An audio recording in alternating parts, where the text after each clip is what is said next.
নাঙ্গা তরোয়ার নিয়ে বিশ্বনবীর মাথা কাটার জন্য বের হয়ে গেলেন। বনু জাহারা গোত্রের একটা লোক বলে, ওমর তুমি কোথায় যাও? ওমরে ফারুক বলেন, মুহাম্মাদের কল্লা কাটার জন্য যাচ্ছি। পড়েন নাউজুবিল্লাহ। ওমরে ফারুক তলোয়ার নিয়ে ছুটলেন, পাগলের মতো ছুটলেন, আর ধৈর্য ধারণ করতে পারেন না। বিশ্বনবীর নূরানি চেহারাটা একবার দেখার জন্য পাগলের মতো ছুটতে আরম্ভ করলেন। ওমরে ফারুককে দারুল আরকামের কাছে আসতে দেখে বিশ্বনবীর চাচা হামজা ইবনে আব্দুল মুত্তালিব এসে বলে, নবী তাড়াতাড়ি দারুল আরকামের ঘর থেকে আপনি পালিয়ে অন্য কোথাও চলে যান। ওই যে ওমর ইবনে খাত্তাব নাঙ্গা তলোয়ার নিয়ে আপনার উপর আক্রমণ করার জন্য ছুটে আসছে গো নবী। বিশ্বনবী বললেন, ও আমার সাহাবারা, ও আমার চাচা হামজা, সবাই আপনারা সরে যান, ওমরে আসতে দেন, ওমরে বাধা দিয়েন না। কারণ কিছুদিন আগে তাহাজ্জুদের নামাজ পড়ে আমি আল্লাহর কাছে একটা বিশেষ দোয়া করেছি, আমার মন বলছে ওই দোয়াটা আল্লাহ কবুল করতে শুরু করেছে। ওমরে ফারুক চলে আসলেন, এসে কোনো কথা নাই, চিৎকার দিয়ে বললেন, আশহাদু আল্লা ইলাহা ইল্লাল্লাহ ওয়া আশহাদু আন্না মুহাম্মাদান আবদুহু ওয়া রাসূলুহু। আমি সাক্ষ্য দিলাম আল্লাহ এক, অদ্বিতীয়, আল্লাহ ছাড়া কোনো ইলাহা নাই, নিশ্চয় আপনি মুহাম্মদ আল্লাহর বান্দা এবং রাসূল। সুবহানাল্লাহ পড়েন। ওই শাহাদাতের জ্যোতি সাইয়েদনা ওমর ফারুকের হৃদয়টারে উজালা করে দিল। দুনিয়ার সব ভয়কে পেছনে ফেলে এক আল্লাহর ভয়কে অন্তরে ধারণ করে আওয়াজ করে পড়লেন, আশহাদু আল্লা ইলাহা ইল্লাল্লাহু ওয়াহদাহু লা শারীকা লা ওয়া আশহাদু আন্না মুহাম্মাদান আবদুহু ওয়া রাসূলুহু। পড়েন সুবহানাল্লাহ। এবার ওমর ফারুক বিশ্বনবীর প্রশ্ন করলেন, নবী আলাসনা আলাল হক, আমি প্রশ্ন করি উত্তর দেন, আমরা কি সত্যের উপর নাই? বিশ্বনবী বললেন, বালা ওমর, আমরা এই সত্যের উপরে আছি। আমাদের কোরআন কি সত্য নয়? বিশ্বনবী বললেন, কোরআনও সত্য। আমাদের রব আল্লাহ কি সত্য নন? বিশ্বনবী বললেন, সত্য। ওমরে ফারুক বললেন, তাহলে ফিমাল ইখতিফা, তাহলে লুকিয়ে লুকিয়ে আর গোপনে দাওয়াতি কাজ কেন? আপনি সত্য নবী, কোরআন সত্য কিতাব, আমার রব আল্লাহ সত্য, আর আমি ওমর কালিমা পড়ে মুসলমান হয়ে গিয়েছি, তাহলে ফিমাল ইখতিফা, আর লুকিয়ে লুকিয়ে কোরআনের দাওয়াত দিবেন কেন? বের হন, মক্কার শহরের মাঝখানে চলে আসেন, চিৎকার করে আমরা আল্লাহর নামের ঘোষণা দেব। বিশ্বনবী ডেকে বললেন, না ওমর, এটা মাক্কি জীবন, ওমর এটা মাক্কি জীবন, এখানে দাওয়াতি কাজ করব লুকিয়ে লুকিয়ে, আস্তে আস্তে। আল্লাহ যখন আমাদেরকে বিজয়ী করে দিবেন তখন আমরা প্রকাশ্যে দাওয়াত দিলে কোনো সমস্যা নাই। সাইয়েদনা ওমর ফারুক বলেন, না ও নবী, আমার উপর ছেড়ে দেন, আমি দেখব আপনি আমারে শুধু মক্কার জামিনে একটা মিছিল দেওয়ার অনুমতি দেন। কিসের অনুমতি? আল্লাহর নামের তাকবীর দেওয়ার অনুমতি দেন। বিশ্বনবী বললেন, ঠিক আছে, সাবধানে তাকবীর দিও। ওমর ফারুক সামনে দাঁড়িয়ে বললেন, মান আরাদা আন তাসকুলা উম্মু ইয়াতামা ওয়ালাদু তারমিলা যাওজাতুহু ফালিয়াসুদ্দানি। কে আছো? মান আরাদা আন তাসকুলা উম্মু, কে আছো মায়ের বুক খালি করতে চাও? ইয়াতামা ওয়ালাদু, কে আছো বাচ্চাগুলারে, সন্তানগুলারে ইয়াতিম বানাতে চাও? তারমিলা যাওজাতুহু, কার এত বড় বুকের পাটা আছে দেখি, কে আছো স্ত্রীকে বিধবা বানাতে চাও? বুকের পাটা থাকলে আমি ওমরে থামাও, যদি সাহস থাকে আমি ওমরের মিছিল থামাও। ওমর ফারুক শুরু করলেন, আল্লাহু আকবার, আল্লাহু আকবার, আল্লাহু আকবার। স্লোগান দিতে দিতে সাইয়েদনা ওমর ফারুক কাবার গিলাফ যে স্পর্শ করলেন, ওমর ফারুকের এই স্লোগান কেউ থামাতে পারে নাই। কিয়ামত পর্যন্ত এই আল্লাহর নামের স্লোগান কেউ থামাতে পারবে না। চিল্লায় বলো ঠিক কিনা? আজকে আমরা সাইয়েদনা ওমর ফারুকের জীবনী থেকে কিছু শিক্ষা আমাদের নিজেদের জন্য নিয়ে আমরা বাড়িতে ফিরবো। আল্লাহ তাআলা তিনটা ইমানি ধাক্কা ওনার হৃদয়ে দিয়ে ওনাকে ইসলামের জন্য কবুল করে নিয়েছেন। কয়টা ধাক্কা? এক নাম্বার ধাক্কা হচ্ছে বিশ্বনবীর দোয়ার ধাক্কা। দোয়ার একটা ধাক্কা আছে না নাই? এটা বড় ধাক্কা, এটা ব্যালিস্টিক ক্ষেপণাস্ত্রের চেয়েও কড়া, মারাত্মক। মিসাইল হামলা করলে যেমনি লক্ষ্যবস্তু ভেদ করে, দোয়ার মতো দোয়া করলো, দোয়া যে লক্ষ্যবস্তুতে আঘাত হানে, ঠিক কিনা? বিশ্বনবী দোয়া করলেন, আল্লাহুম্মা আইজ্জাল ইসলাম বিহাব্বির রাজুলাইনি ইলাইক। আল্লাহ, এই মক্কার দুইজন লোকের একজনকে তুমি কালিমার সুশীতল ছায়াতলে এনে দাও। দুইজন লাগবে না, কয়জন লাগবে? একজন। কারণ যুগ জামানা পাল্টে দিতে চাই না অনেকজন, এক মানুষই আনতে পারে জাতির জাগরণ। এক মানুষই বিপদকালে বাঁচায় কাফেলায়, ক্ষুদ্র ডিঙ্গি বাঁচায় জাহাজ অসীম দরিয়ায়। এজন্য জামানা পাল্টে দিতে লাগে কয়জন? এজন্য বিশ্বনবী আল্লাহর কাছে দোয়া করলেন, আল্লাহ মক্কার দুজনের একজন, দুজন চাই না, দুজনের যে কোনো একজনকে কালিমার সুশীতল ছায়া তুলে এনে দাও। এক হলো ওমর ইবনুল খাত্তাব, হয়তো খাত্তাবের বেটা ওমরকে তুমি ইসলামের ভেতরে নিয়ে আসো, কিংবা আবি জাহাল ইবনে হিশাম, হিশামের বেটা আবু জাহেলকে তুমি মুসলমান বানায়া দাও। দুইজন চাইছেন নাকি একজন? হয় খাত্তাবের বেটা ওমর কিংবা হিশামের বেটা আবু জাহাল, দুজনের একজনকে আমার চাই। ওমরে ফারুকের জন্য দোয়াটা কবুল করে নিয়েছে কে? তাহাজ্জুদের নামাজ পড়ে বিশ্বনবী যখন দোয়া করলেন, এই দোয়া যে ওমরে ফারুকের হৃদয়ে একটা ধাক্কা মারল। সুবহানাল্লাহ পড়েন। বিশ্বনবী দোয়া করলেন, আল্লাহ হয় ওমরে ফারুককে আপনি এনে দেন, অথবা আবু জাহেলের মনটারে নরম করে দেন। ওমরে ফারুকের জন্য দোয়াটা কবুল করে নিল কে? এই দোয়ার একটা বরকত ওমরে ফারুকের হৃদয়ে ছুঁয়ে গেল। এক নাম্বার ধাক্কা। ধাক্কা সব একবারে দেওয়া যায় না, ধাক্কা একবারে দেওয়া যায়। প্রথম ধাক্কাটা গেল তিনি দোয়ার ধাক্কা। বিশ্বনবী দোয়া করলেন, ওই দোয়ায় ওমরে ফারুকের হৃদয়ে ছুঁয়ে গেল। এরপরে রব্বুল আলামিন ওমরে ফারুককে ধাক্কা মারলেন কোরআনের একটা সূরা দিয়ে। সূরাটার নাম হলো সূরাতুল হাক্কা। কি সূরা? আল হাক্কাতু মাল হাক্কা ওয়া মা আদরাকা মাল হাক্কা। সূরা হাক্কা দিয়ে আল্লাহ একটা ধাক্কা মারলেন। ওই যে দোয়া করলেন বিশ্বনবী, দোয়ার পর সাইয়েদনা ওমর ফারুকের হৃদয়ের মধ্যে উথাল পাথাল শুরু হয়ে গেল। সব সময় লুকিয়ে লুকিয়ে বিশ্বনবীরে ফলো করে। বিশ্বনবী ডানে গেলে ওমরে ফারুক ডানে যায়, বিশ্বনবী বাঁয়ে গেলে ওমরে ফারুক বাঁয়ে যায়। বিশ্বনবী রাত্রিবেলা নামাজ পড়লে ওমরে ফারুক পেছনে লুকিয়ে লুকিয়ে বিশ্বনবীর কোরআন শুনে। বিশ্বনবী মসজিদুল হারামের পাশে দাঁড়িয়ে রাতের এশার সালাত আদায় করছিলেন। ওই টাইমে বিশ্বনবী সূরাতুল হাক্কা তেলাওয়াত করছিলেন। কোন সূরা? সূরাতুল হাক্কা বিশ্বনবী তেলাওয়াত করেছেন। ওমরে ফারুক মন্ত্রমুগ্ধ হয়ে বিশ্বনবীর কণ্ঠের তেলাওয়াত শুনে। বিশ্বনবীর তেলাওয়াতের কণ্ঠ আমাদের কণ্ঠের মতো নাকি? বিশ্বনবীর কণ্ঠ কারি বাসাদের কণ্ঠের মতো? আহমদ বিন ইউসুফের কণ্ঠের মতো? আমার নবীর কণ্ঠের সুরের ঝংকারের সাথে পৃথিবীর কোন কারি সাহেবের তুলনা চলবে? কত মধুর, কত সুন্দর, কত অসাধারণ তেলাওয়াত করতেন আমার বিশ্বনবী। একবার তেলাওয়াত শুনলে পাগল না হয়ে কেউ থাকতে পারতো না। বিশ্বনবী ওমরে ফারুককে দেখেন নাই। ওমরে ফারুক লুকিয়ে লুকিয়ে বিশ্বনবীরে ফলো করে। বিশ্বনবী এশার সালাতে সূরা হাক্কা তেলাওয়াত করতে আরম্ভ করলেন। তেলাওয়াত করতে করতে করতে করতে বিশ্বনবী সামনের দিকে যেতে লাগলেন। বিশ্বনবীর চমৎকার কণ্ঠের তেলাওয়াত শুনে ওমরে ফারুক মুগ্ধ হতে লাগলো। ওমরে ফারুক অবাক, কিরে এত সুন্দর শব্দের গাঁথনি, এত সুন্দর বাক্য, এত সুন্দর অন্তমিল, এত সুন্দর কথা, এটা কবিতার মতো লাগে। মনে হয় মোহাম্মদ কবি হয়ে গেছে, কাব্য প্রতিভা দিয়ে নিজেই কবিতা বানাইছে। ওমরে ফারুক যখন মনে মনে ভাবলেন এগুলো মনে হয় মোহাম্মদ কবিতা পড়ে, মোহাম্মদ মনে হয় কবি হয়ে গিয়েছে। ইন দ্য মিন টাইম বিশ্বনবী তেলাওয়াত করছিলেন সূরা হাক্কা থেকে, ওয়ামা হুয়া বিকাউলি শাইরিন কলিলাম মা তুমিনুন। এই আয়াতের অর্থ হলো এটা কোনো কবির বানানো কবিতা নয়, তোমরা অল্প সংখ্যক লোকই এই কোরআনের উপরে ঈমান আনো। সুবহানাল্লাহ পড়ে। বিশ্বনবী ওমরে ফারুককে দেখছে নাকি? কথা কয় না, দেখেছে না? বিশ্বনবীর মতো তেলাওয়াত করে যাচ্ছেন। ওমর ফারুক যখন মনে করলেন কিরে এই কথাগুলো এত সুন্দর, তেলাওয়াত করছিলেন, কোইন্সিডেন্টলি দৈবাত মিলে গিয়েছে। ওই আয়াতের অর্থ ছিল এটা কোনো কবির বানানো কবিতা না, খুব অল্প সংখ্যকই তোমরা ঈমান আনো। এবার তো ওমর ফারুক আটকে উঠলেন, ঘটনা কি? আমি মনে মনে ভাবলাম মোহাম্মদ কবি, আর যেটা পড়তেছে এটা কবিতা, কিন্তু মোহাম্মদ আমরা দেখেও নাই, কিন্তু বলতেছে এটা কবির বানানো কবিতা না।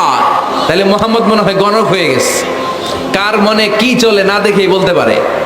নাউজুবিল্লাহ পড়বেন না?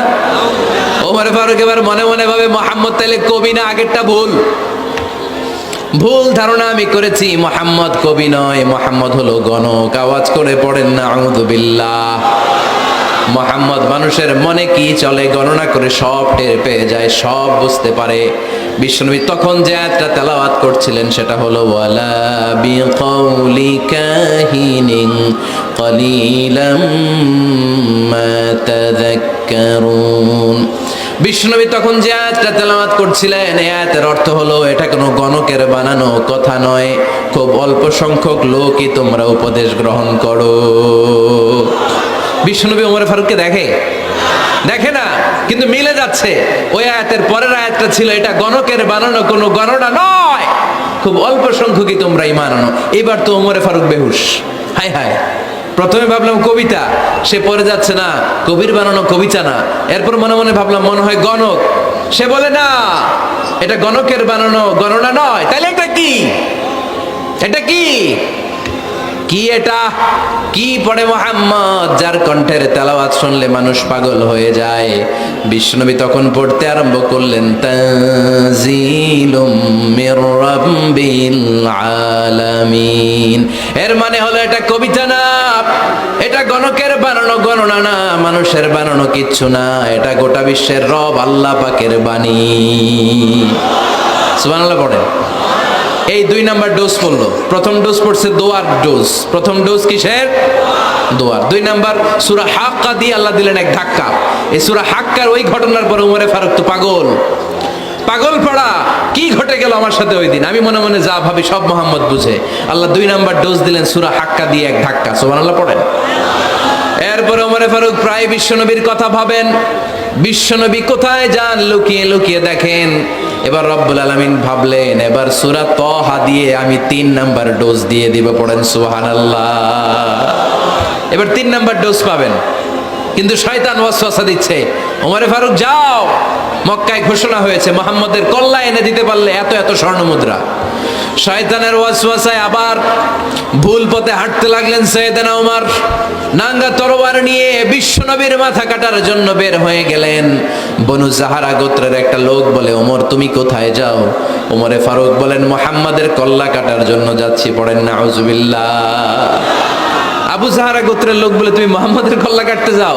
আরে তোমার বোন ফাতেমা বিনতে খাত্তাব আর তোমার বোনের জামাই সাঈদ, এরা তো দুজন কালিমা পড়ে মুসলমান হয়ে গেছে। আরে মুহাম্মাদের কল্লা পরে কেটো, আগে ঘর সামলাও। যে ওমর আগে ঘর সামলাও, পরে তুমি মুহাম্মাদের কল্লা কাটতে যেও। ওমরে ফারুক রেগে গেলেন, রাস্তা ঘুরিয়ে বাড়ির দিকে চলতে আরম্ভ করলেন। রাগে তিনি গড়গড় করছেন। ওমরে ফারুকের বোন ফাতেমা বিনতে খাত্তাব, বোনের জামাই সাঈদ, তাদের 2 জনকে খাব্বাব রাদিয়াল্লাহু তাআলা আনহু সূরা তাহা ঘরের ভিতরে তেলাওয়াত করে শোনাচ্ছিল। পড়েন সুবহানাল্লাহ। সূরা তাহা দিয়ে আল্লাহ একটু পরে ধাক্কা মারবে আরেকটা। ওমরে ফারুক যখন আসলেন, ওমরে ফারুকের আওয়াজ শুনে খাব্বাব রাদিয়াল্লাহু তাআলা আনহু লুকিয়ে গেলেন। ওমরে ফারুক দরজার মধ্যে কড়া নাড়লেন। বোন বলে কে তুমি? সাইয়েদনা ওমর বললেন আমি ওমর। খুলে দেওয়া হলো। ঘরের ভেতরে ঢুকেই কথা নাই বার্তা নাই, নিজের আপন বোনকে মারতে শুরু করলো ওমর। বোন জামাইকে আঘাত করতে শুরু করলো। মারতে মারতে নিজের কলিজার টুকরা বোনকে, বোনের জামাইকে সাইয়েদনা ওমরে ফারুক পিটাতে পিটাতে রক্তাক্ত করে ফেললেন। গা দিয়ে ফিনকি বের হয়ে যখন রক্ত বের হয়, সাইয়েদনা ওমরে ফারুকের দিলের মধ্যে মায়া তৈরি হয়ে যায়। সাইয়েদনা ওমরে ফারুক বললেন আমার কলিজার টুকরা বোন আর বোন জামাই, তোরা কেন মুহাম্মাদের কথায় পাগল হলি? বুঝলাম না কেন মক্কার লোকগুলো পাগল পড়া হয়ে সব মুহাম্মাদের দলে চলে যায়। কি এমন কথা মুহাম্মদ তোদের শোনায়, কি এমন বাণী তোদের শোনায় যে বাণী শুনে সব তোরা মুহাম্মাদের দলে চলে গেলি? কি আছে মুহাম্মাদের কাছে? কি কি জাদুটা? কি জাদু পেলি সেখানে? আমার একটু দেখা। বোন ফাতেমা বলে না ভাই, ইন্নাকা রিজিস, তুমি নাপাক। লা ইয়ামাসসুহু ইল্লাল মুতাহহারুন, পাক পবিত্র না হয়ে আল্লাহর এই কালামে স্পর্শ করা যায় নাকি? আওয়াজ করে বলেন স্পর্শ করা যায়? ভাই তুমি গোসল করে আসো, তাহলে তোমার হাতে তুলে দিব, তুমি পড়লেই বুঝতে পারবা কি আছে আল্লাহর এই কোরআনে। সুবহানাল্লাহ পড়েন। সাইয়েদনা ওমর ফারুক গোসল করে আসলেন। বোন এবার সূরা তাহা চামড়ার মধ্যে সূরাতু তাহার কিছু অংশ লিখে খাব্বাব রাদিয়াল্লাহু তাআলা আনহু লুকিয়েছিলেন। ওনার হাত থেকে সূরা তাহার অংশটা নিয়ে সাইয়েদনা ওমরে ফারুকের বোন ওমরে ফারুকের হাতে দিয়ে বলল ভাই তুমি আসার আগে এই অংশটা সবাই মিলে তেলাওয়াত করছিলাম। ওমরে ফারুকের হৃদয়টা তখন একেবারে নরম, কারণ আগে ধাক্কা খাইছে কয়টা, এবার দিবে সূরা তহার ধাক্কা। ওমরে ফারুক হাতে নিলেন, খুব ভালো আরবি জানতেন, চমৎকার আরবির অর্থ বুঝতেন, কারণ আরবি ভাষাভাষী মানুষ। হাতে নিয়ে নজর দেওয়ার পরে ওনার চোখ দিয়ে দাঁড় দাঁড় করে পানি বের হয়ে গেল। ওমরে ফারুক আয়াতগুলোর দিকে তাকিয়ে পড়তে আরম্ভ করলেন, তহা মা আনজালনা আলাইকাল কুরআনা লিতাশকা ইল্লা তাযকিরাতাল লিমান ইয়াখশা তানজিলাম মিম্মান খালাকাল আরদা ওয়াস সামাওয়াতিল উলা। পড়েন সুবহানাল্লাহ। উনি পড়তে আরম্ভ করলেন, তহা মা আনজালনা আলাইকাল কুরআনা লিতাশকা, এই কোরআনকে হতভাগা জাতি হিসেবে থাকার জন্য তোমাদের উপর নাজিল করি নাই। তানজিলাম মিম্মান খালাকাল আরদা ওয়াস সামাওয়াতিল উলা, এটা ওই রবের পক্ষ থেকে, ওই সত্তার পক্ষ থেকে নাজিল হয়েছে যেই রব জমিন তৈরি করেছেন, যেই রব বিশাল সুবিশাল আকাশও তৈরি করেছেন। সুবহানাল্লাহ পড়েন। সূরা তহার এই চমৎকার অসাধারণ শব্দ গাঁথুনি দিয়ে এই আয়াতগুলো যখন পড়তে আরম্ভ করলেন, ওমরে ফারুক আর নিজের উপর ব্যালেন্স রাখতে পারলেন না, আর ধরে রাখতে পারলেন না। এবার ডাইরেক্ট অ্যাকশন। এবার কি 3 নাম্বার ধাক্কা খেয়ে, সূরা তহার ধাক্কা খেয়ে আর সামলাতে পারলেন না, পাগলের মতো হয়ে গেলেন। বলতে আরম্ভ করলেন, আইনা মুহাম্মদ, মুহাম্মদ কোথায়? সাইয়েদনা খাব্বাব বললেন, বিশ্বনবী সাফা পাহাড়ের পাদদেশে দারুল আরকাম ইবনে আবিল আরকামের ঘরে বসে বসে লুকিয়ে লুকিয়ে কোরআনের দাওয়াত দিচ্ছে। ওমর, তুমি যদি মুহাম্মদ সাল্লাল্লাহু আলাইহি ওয়াসাল্লামের দেখা পেতে চাও, তাড়াতাড়ি দারুল আরকামের ঘরের দিকে ছুটে যাও। ওমরে ফারুক তলোয়ার নিয়ে ছুটলেন, পাগলের মতো ছুটলেন, আর ধৈর্য ধারণ করতে পারেন না। বিশ্বনবীর নূরানি চেহারাটা একবার দেখার জন্য পাগলের মতো ছুটতে আরম্ভ করলেন। ওমরে ফারুককে দারুল আরকামের কাছে আসতে দেখে বিশ্বনবীর চাচা হামজা ইবনে আব্দুল মুত্তালিব এসে বলে, নবী তাড়াতাড়ি দারুল আরকামের ঘর থেকে আপনি পালিয়ে অন্য কোথাও চলে যান, ওই যে ওমর ইবনে খাত্তাব নাঙ্গা তলোয়ার নিয়ে আপনার উপর আক্রমণ করার জন্য ছুটে আসছে গো নবী।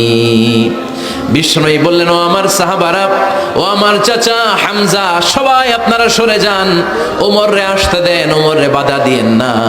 কারণ কিছুদিন আগে তাহাজ্জুদের নামাজ পড়ে আমি আল্লাহর কাছে একটা বিশেষ দোয়া করেছি, আমার মন বলছে ওই দোয়াটা আল্লাহ কবুল করতে শুরু করেছে।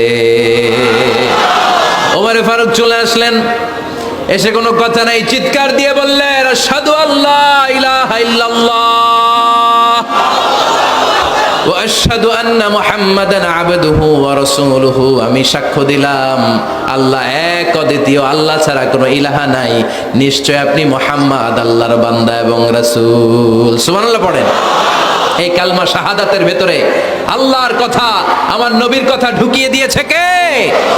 ঝিনুকের ভেতর লুকিয়ে থাকে যেমন মতি, ঝিনুকের ভেতর লুকিয়ে থাকে যেমন মতি, কালমা শাহাদাতে আছে আল্লাহর জ্যোতি, কালমা শাহাদাতে আছে আল্লাহর জ্যোতি। পড়েন, ঝিনুকের ভেতর লুকিয়ে থাকে যেমন মতি, ঝিনুকের ভেতর লুকিয়ে থাকে যেমন মতি, কালমা শাহাদাতে আছে আল্লাহর জ্যোতি, কালমা শাহাদাতে আছে আল্লাহর জ্যোতি। পড়েন আল্লাহু আকবার। ওই শাহাদাতের জ্যোতি সাইয়েদনা ওমর ফারুকের হৃদয়টারে উজালা করে দিল।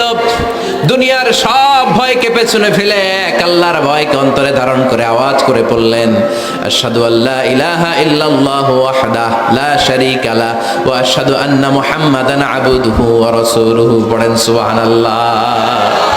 3টা ধাক্কা। প্রথম ধাক্কাটা দোয়া, দ্বিতীয় ধাক্কা হাক্কা, তৃতীয় ধাক্কা সূরা তাহা। 3টা ধাক্কার মাধ্যমে সাইয়েদনা ওমর ফারুককে মুসলমানদের লিডার বানায় দিল কে? ওমর ফারুক কালিমা পড়ে মুসলমান হয়ে গেছে। মুসলিম সাহাবাদের মধ্যে আনন্দের বন্যা বয়ে গেল। বিশ্বনবী খুশি হয়ে গেলেন, আল্লাহ শুকরিয়া করলেন, আল্লাহ তুমি আমার দোয়া ফিরিয়ে দাও নাই, আমি বলেছি দুজনের একজনকে চাই, তুমি ওমরে ফারুককে দান করেছো, পড়েন আলহামদুলিল্লাহ।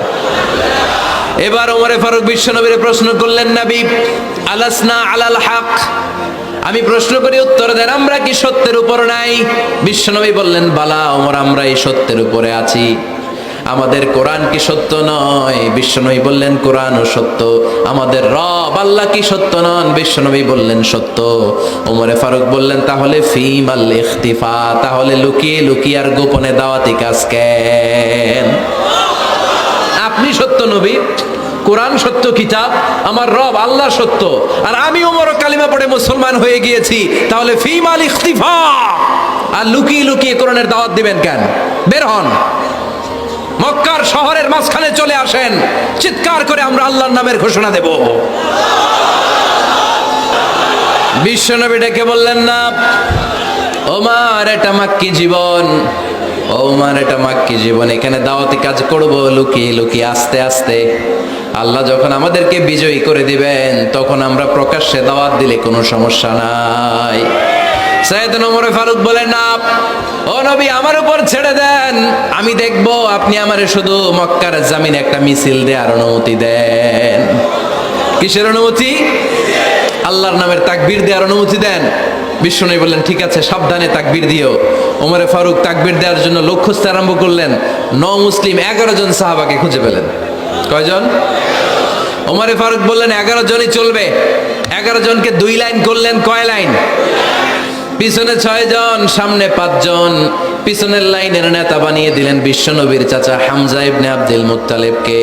প্রথম লাইনের 5 জনের নেতৃত্ব দিতে আরম্ভ করলেন সাইয়েদনা ওমরে ফারুক নিজেই। 2 লাইন, 2 লাইন তাকবীর দিতে জানলে বেশি মানুষ লাগে না, 10 জন দিয়ে গোটা বিশ্বটারে কাঁপিয়ে দেয়া যায়। 11 জন, 6 আর 5। ওমর ফারুক সামনে দাঁড়ালেন। ওমর ফারুক সামনে দাঁড়িয়ে এবার আল্লাহর নামের স্লোগান দিবেন। ওমর ফারুক বলেন, আমরা খুব লম্বা চূড়া স্লোগান দিব না, খুব ছোট্ট, দারুল আরকামের ঘর থেকে কাবা ঘর পর্যন্ত, বাইতুল্লাহ পর্যন্ত, এতটুকু জায়গা আমরা তাকবীর দিতে দিতে সামনের দিকে এগোবো, পৃথিবীর কোনো শক্তি আমাদেরকে থামায় দিতে পারবে না। ওমর ফারুক তখন 1 বাক্যের একটা ভাষণ দিলেন। কয় বাক্যের? ওমর ফারুক সামনে দাঁড়িয়ে বললেন, মান আরাদা আন তাসকুলা উম্মু ইয়াতামা ওয়ালাদু তারমিলা যাওজাতুহু ফালিয়াসুদ্দানি। কে আছো? মান আরাদা আন তাসকুলা উম্মু, কে আছো মায়ের বুক খালি করতে চাও? ইয়াতামা ওয়ালাদু, কে আছো বাচ্চাগুলারে, সন্তানগুলারে ইতিম বানাতে চাও? তারমিলা যাওজাতুহু, কার এত বড় বুকের পাটা আছে দেখি, কে আছো স্ত্রীকে বিধবা বানাতে চাও? বুকের পাটা থাকলে আমি ওমরে থামাও, যদি সাহস থাকে আমি ওমরের মিছিল থামাও। ওমর ফারুক শুরু করলেন, আল্লাহু আকবার, আল্লাহু আকবার, আল্লাহু আকবার। স্লোগান দিতে দিতে সাইয়েদনা ওমর ফারুক কাবার গিলাফ যে স্পর্শ করলেন, ওমর ফারুকের এই স্লোগান কেউ থামাতে পারে নাই। কিয়ামত পর্যন্ত এই আল্লাহর নামের স্লোগান কেউ থামাতে পারবে না। চিল্লায় বলো ঠিক কিনা?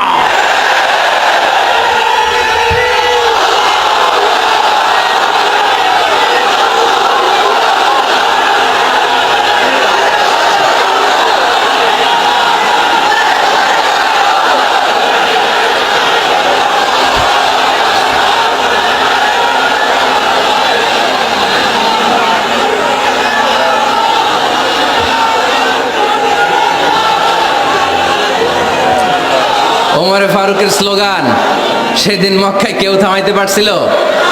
আওয়াজ করে বলতে পারছিল? এখনো আল্লাহর নামের স্লোগান কেউ থামাই দিতে পারবে? কিয়ামত পর্যন্ত আমার রবের স্লোগান কেউ থামাতে পারবে? পারবে না। ওমর ফারুক স্লোগান দিলেন। আবু জাহেল, উতবা, শাইবা, ওয়ালিদ ইবনে মুগীরা আল্লাহু আকবার ধ্বনি শুনে বাইরে আসছে। কিরে, এত বড় স্লোগান, আমাদের কাছ থেকে পারমিশন নেয় নাই, অনুমতি নেয় নাই। অনুমতি নেওয়া ছাড়াই স্লোগান শুরু। বের হয়ে দেখে মিছিলের সামনে ওমর। ওমরে ফারুককে দেখে আবু জাহেল দিছে 1 দৌড়, উতবা দিছে আরেক দৌড়, সাইবা দিছে বহু দৌড়। সুবহানাল্লাহ পড়বেন না? এজন্য ওমর বেশি লাগে না, ওমর লাগে 1 জন। চিল্লায় বলতে হবে, ওমরে ফারুক লাগে কয়জন? 1 জন। ওমরই গোটা বিশ্বের চেহারা পাল্টে দিতে সক্ষম। চিল্লায় বলেন ঠিক কিনা? গোটা বিশ্বে মুসলমানদের আছে করুণ অবস্থা। আমাদের কোনো সেন্ট্রাল লিডারশিপ নাই, আমাদের মুসলিম দেশগুলোর এক করে রাখবে, ভাইয়ের ভাইয়ের মতো রাখবে, আমাদের স্বার্থ নিয়ে কথা বলবে, এরকম নেতা আমাদের নাই, ঠিক কিনা? আমরা সেই ওমরে ফারুকের অপেক্ষায়, আমরা সেই ইমাম আল মাহাদির অপেক্ষায়, যার একটা হুঙ্কারে আর আহ্বানে গোটা বিশ্বের সব মুসলমান এক প্ল্যাটফর্মে চলে আসবে। ওইরকম নেতা একজন লাগবে। কয়জন? গোটা মুসলিম উম্মাকে একত্রিত করার জন্য একজন উমরে যথেষ্ট, ঠিক কিনা? আবার বিশ্বনবী বলছেন, লা নাবিয়্যা বা'দি ওয়ালা রাসূলা, আমার পরে কোনো নবী নাই, আমার পরে কোনো রাসূল নাই। তবে লাউ কানা বা'দি নাবিয়্যুন লাকানা উমর, আমি নবীর পরে যদি নবী হওয়ার যোগ্যতা কারো থাকে, আমার উমরের মধ্যে সেই যোগ্যতা আল্লাহ দিয়েছে। প্রভু তুমি বলেছো রাসূল দেবে না, বলনি দেবে না ওমর, বলনি দেবে না হামজা তারিক, খালিদ বিজয় সমর। প্রভু তুমি বলেছো রাসূল দেবে না, বলনি দেবে না ওমর, বলনি দেবে না হামজা তারিক, খালিদ বিজয় সমর। প্রভু তুমি বলেছো রাসূল দেবে না। আল্লাহু আকবার। একটা ওমর দরকার। কয়জন দরকার? কয়জন দরকার? এই পুরা উম্মাহ, মুসলিম উম্মার মধ্যে ওনার পজিশন নাম্বার 3। ওমর ফারুকের পজিশন নাম্বার 1 নম্বর পজিশন বিশ্বনবীর সাল্লাল্লাহু আলাইহি ওয়াসাল্লাম। দ্বিতীয় পজিশন আবু বকর। আর 3 নম্বর পজিশন, সুবহানাল্লাহ পড়বেন না? আশরাতুল মুবাশশিরিনা বিল জান্নাহ, জান্নাতের সুসংবাদ প্রাপ্ত অনেক সাহাবার কথা হাদিসে পাওয়া যায়, কিন্তু এক হাদিসে আল্লাহ রাসূল সাল্লাল্লাহু আলাইহি ওয়াসাল্লাম 10 জন সাহাবীর কথা বলেছেন। ওই 10 জনের ভেতরে সাইয়েদনা ওমর ফারুক আছে না নাই? আবার ওমর ফারুক ছিলেন বিশ্বনবীর শ্বশুর।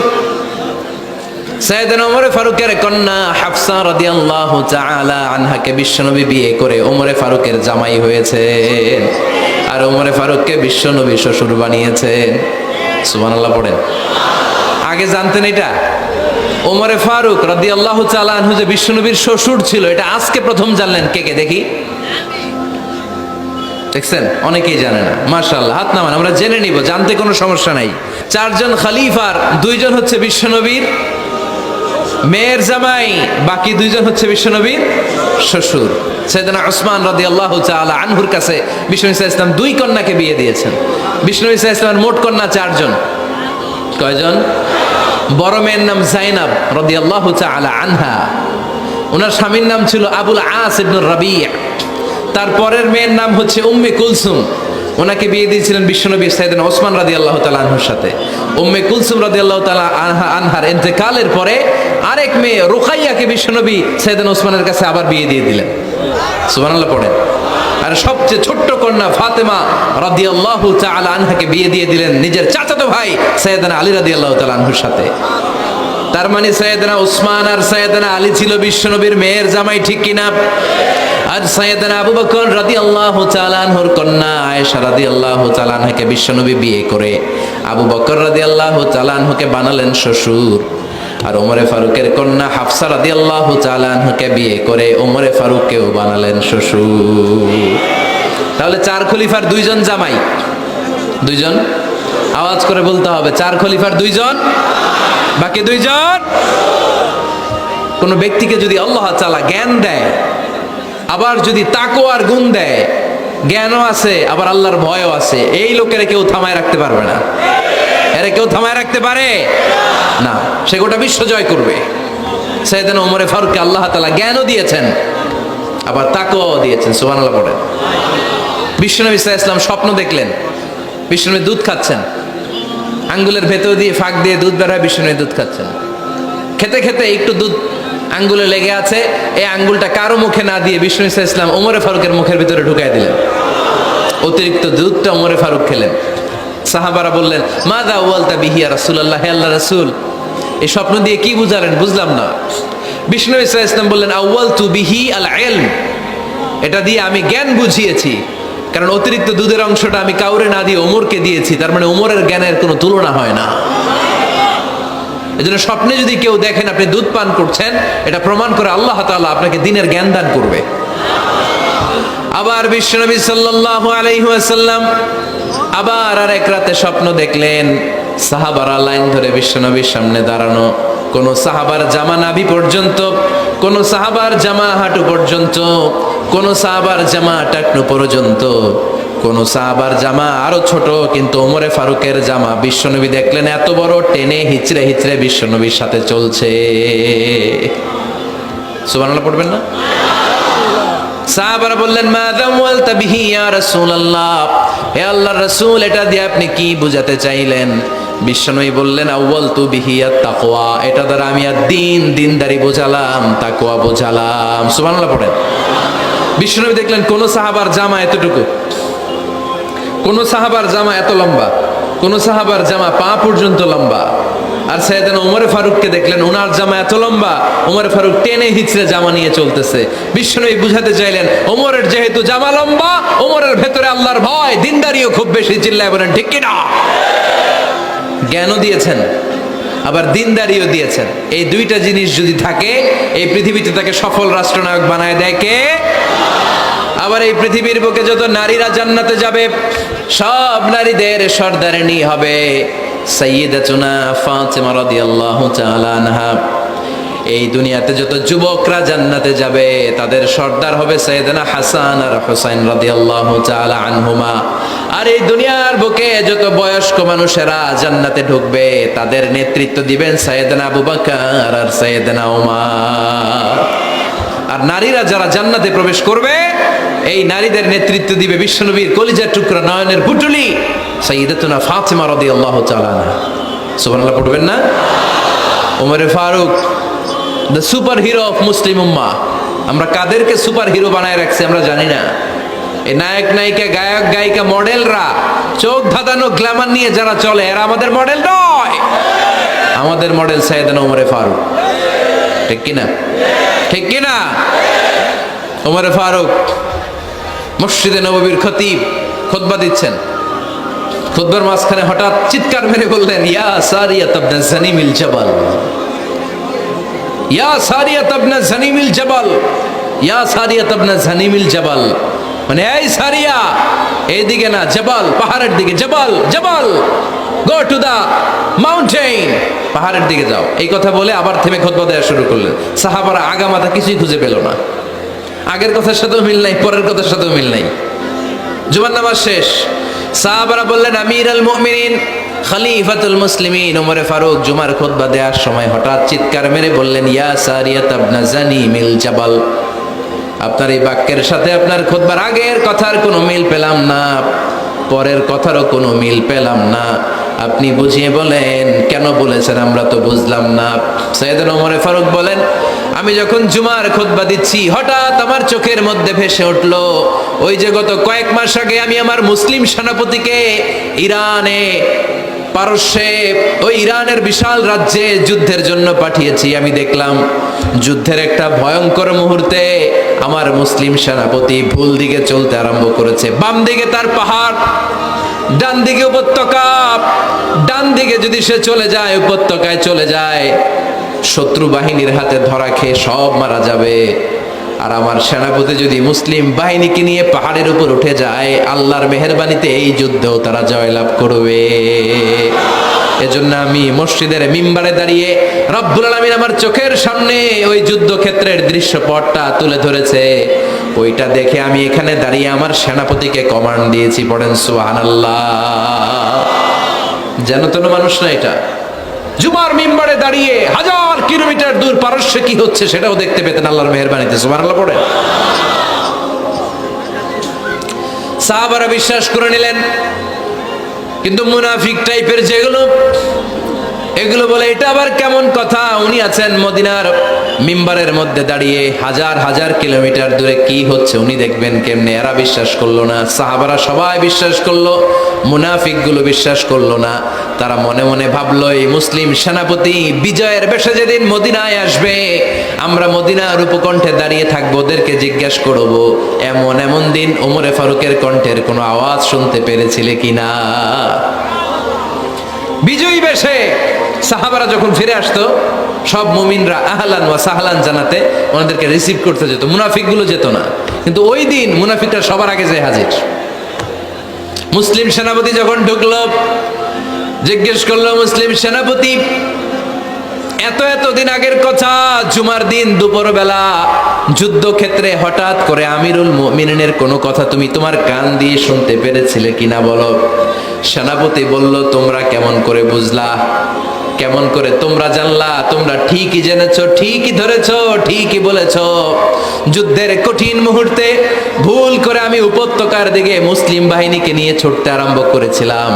হঠাৎ করে আমিরুল মুমিনিনের একটা কণ্ঠ আমার কানের ভেতরে ভেসে আসলো। আমি শুনতে পেলাম, ইয়া সারিয়া তাবদাজানি মিল জাবাল, ডান দিকে উপত্যকার দিকে যেও না, তাড়াতাড়ি বাম দিকে পাহাড়ের উপর চড়ে যা।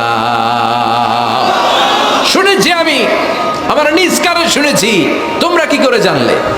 আমি নিজে শুনেছি। সেদিন আমিরুল মুমিনিনের এই ইনস্ট্রাকশন, এই গাইডলাইন যদি আমরা ফলো করতে না পারতাম, শত্রু বাহিনীর হাতে আমরা কচু কাটা হতাম। আমাদের চেহারা, আমাদের আত্মীয় স্বজনরা তোমরা কেউ দেখতে পেতে না। পড়েন সুবহানাল্লাহ। This is our super hero. এভাবে গাইডলাইন দিয়েছেন উম্মাকে, এভাবে ইনস্ট্রাকশন দিয়েছেন। মুসলিম ইতিহাসে প্রথম চিফ জাস্টিস আবু বকর রাদিয়াল্লাহু তাআলা আনহু যখন খলিফা, চিফ জাস্টিস বানাই দিয়েছেন ওমর ফারুককে। সর্বপ্রথম কোরআন সংকলনের পরামর্শ দিয়েছেন সাইয়েদনা ওমর ফারুক। এই যে কোরআন 114 সূরা 30 পারা, আগে কি এরকম ছিল? কথা কন না কেন? আগে গাছের পাতায় লেখা ছিল, পশুর চামড়ায় লেখা ছিল, ওটের হাড্ডির মধ্যে লেখা ছিল কোরআন। এভাবে যখন হাফেজে কোরআন সাহাবারা শহীদ হতে আরম্ভ করলো, এক যুদ্ধে টানা 70 জন হাফেজে কোরআন সাহাবা নিহত হলেন, শহীদ হলেন। ওমরে ফারুক তখন আবু বকর রাদিয়াল্লাহু তাআলা আনহুর কাছে যেয়ে বলেন, আবু বকর, আপনি কোরআন জমা করেন, সব কোরআনের কপিগুলো একসাথে করে এরকম একটা কোরআন করেন। আবু বকর বললেন, না, আমার নবী যেটা করেন আমি এটা করতে পারি না। কিন্তু ওমরে ফারুক ছাড়েন, আর এটা করেন, করলে ভালো হবে, গোটা মুসলিম উম্মাহ উপকৃত হবে। বারবার বারবার বারবার সাইয়েদনা আবু বকর রাদিয়াল্লাহু তাআলা আনহুকে এত জোরাজোরি করতেছিলেন, অবশেষে আবু বকর রাদিয়াল্লাহু তাআলা আনহু বললেন, ওমরে ফারুকের জোরাজোরিতে এই কাজের জন্য আল্লাহ তাআলা আমার হৃদয়টারে খুলে দিলেন। আল্লাহ আমার হৃদয়ের ভিতরে ইলহাম করে দিলেন। আর আল্লাহ বুঝাতে চাইলেন, আবু বকর, ওমরের কথাই শোনো, ওমর যেটা বলে তেমনটাই করো। কারণ ওমরে ফারুককে বলা হয় মুহাদ্দিস। কি বলে? সবাই বলেন, কি বলে? মুহাদ্দিস না মিয়া? মুহাদ্দিস মানে যে হাদিস বিশারদ, আর মুহাদ্দাস মানে যার মুখ থেকে আল্লাহর কথাগুলো বেরোয়। আল্লাহ কি বলতে চায়, আল্লাহ তাআলা ওই কথাগুলো, ওই ভাবনাগুলো ওই লোকের মুখ দিয়ে বের করে দেয়। জোরে বলেন সুবহানাল্লাহ। বিশ্বনবী বললেন, লিকুল্লি উম্মাতিন মুহাদ্দাস, সব উম্মতের মধ্যে আল্লাহ তাআলা একজন করে মুহাদ্দাস পাঠায়। আমার উম্মতের মধ্যে মুহাদ্দাস লোকটার নাম হলো ওমর। বিভিন্ন সময়ে ওমর ফারুক যেমনটা ভাবতেন, ঠিক তেমন কোরআনের আয়াত পাঠিয়েছে কে? মদিনার সবচেয়ে বড় মুনাফিকের নাম হচ্ছে আব্দুল্লাহ ইবনে উবাই ইবনে সালুল। নাম শুনছেন? মুনাফিক চিনেন তো আপনারা? ভিতরে এক, বাইরে আরেক। তার নাম সর্দার হচ্ছে আব্দুল্লাহ ইবনে উবাই ইবনে সালুল। ইন্তেকালের পরে তার ছেলে আব্দুল্লাহ এসে বলে, ইয়া রাসূলুল্লাহ, একটা চমৎকার ঘটনা, মনোযোগ দিয়ে শোনেন। ইয়া রাসূলুল্লাহ, আমার আব্বা আব্দুল্লাহ ইবনে উবাই ইবনে সালুল মুনাফিকদের লিডার, আপনিও জানেন আমিও জানি, কিন্তু আমার তো বাবা, আমার কি, আমার তো মায়া লাগে। ইয়া রাসূলুল্লাহ, আমার আব্বা ইন্তেকাল করেছে, আপনার গায়ের একটা জামা খুলে দেন। কি খুলে দেন? এই জামাটা দিয়ে আমার বাবারে দাফন দিব, আর আপনি যে আমার বাবার জানাজার নামাজের ইমামতি করবেন, আসেন। ওমর ফারুক বললেন, না, আপনি যাবেন না। বিশ্বনবী দয়ার নবী, মায়ার নবী, রহমতের নবী, মায়া লেগে গেছে, আব্দুল্লাহর চোখের পানি দেখে যেতে আরম্ভ করলেন। ওমর ফারুক বললেন, খবরদার, নবী যাবেন না। বিশ্বনবী যাওয়ার জন্য রওনা হলেন। ওমর ফারুক বিশ্বনবীর জুব্বা টেনে ধরলেন। সুবহানাল্লাহ কোন? আমাদের দেশে হইলে কি বলতাম আমরা? বেয়াদবি করছে না? না, সম্পর্কটা এমন ছিল। ওমর ফারুক জুব্বা টেনে ধরেছেন। যখন আল্লাহ আয়াত নাজিল করলেন, ইস্তাগফির লাহুম আও লা তাস্তাগফির লাহুম ওয়া ইন তাস্তাগফির লাহুম ৭০ মাররাতান ফালাই ইয়াগফিরুল্লাহু লাহুম। বিশ্বনবী ওমর ফারুককে সরিয়ে দিয়ে জুব্বাটা হেঁচকা টান মেরে জানাজার নামাজের ইমামতি করে আসলেন। আসার সাথে সাথে ওমরে ফারুকের পক্ষে আল্লাহ আয়াত নাজিল করলেন, নবী ইস্তাগফির লাহুম আও লা তাস্তাগফির লাহুম, আপনি মুনাফিক সর্দারের জন্য ক্ষমা চান কিংবা না চান, জুব্বা দেন কিংবা কাঁদেন, যাই করেন না কেন, 70 বার যদি এই মুনাফিক সর্দারের জন্য আপনি ক্ষমা চান, আমি আল্লাহ আপনার এই দোয়া কবুল করব না। খবরদার, এটাই ফার্স্ট, এটাই লাস্ট, আর কোন মুনাফিকের জানাজা দিতে আপনি যাবেন না। ওমর ফারুকের পক্ষে করণের আয়াত নাজিল করেছে কে? ওইরকম ওমর আমাদের কয়টা লাগবে? চিল্লায় বলতে হবে কয়টা? কারণ সাইয়েদনা ওমরে ফারুক আমাদের অনুপ্রেরণা, সাইয়েদনা আবু বকর আমাদের অনুপ্রেরণা, হামজা আমাদের অনুপ্রেরণা, সাইয়েদনা বেলাল ইবনে রবাহ আমাদের অনুপ্রেরণা। নায়ক নায়িকা, গায়ক গায়িকা আমাদের অনুপ্রেরণা নয়। এজন্য আমরা সাহাবীদের জীবনী পড়ব। রাজি আছেন? হাত তুলে আল্লাহরা দেখান, আওয়াজ করে বলেন আল্লাহ, আরো জোরে বলেন আল্লাহ। নবীর সাহাবারা আমাদের মডেল, আমরা যেন সাহাবাদের দেখানো পথে মতে থাকতে পারি, চলতে পারি, আমল করতে পারি, সমাজটারে পরিবর্তন করতে পারি। তুমি তৌফিক দাও, আমিন। আরো জোরে পড়ি আমিন। আমরা যখন সাহাবাদের জীবনী পড়ি, ওমরে ফারুকের জীবনীতে এরকম অসাধারণ অনেক অনুপ্রেরণা আপনি খুঁজে পাবেন। সাইয়েদনা আবু বকরের জীবনী থেকে অনেক অনুপ্রেরণা আপনি খুঁজে পাবেন। এগুলো আপনার ইমানকে চাঙ্গা করবে, আল্লাহর পথে অটুট থাকতে আপনাকে সহায়তা করবে। রাজি আছেন তো সবাই? আল্লাহ আমাদের সবাইকে কথাগুলো বুঝার, আমল করার তৌফিক দান করুক। আমরা সবাই পড়ি।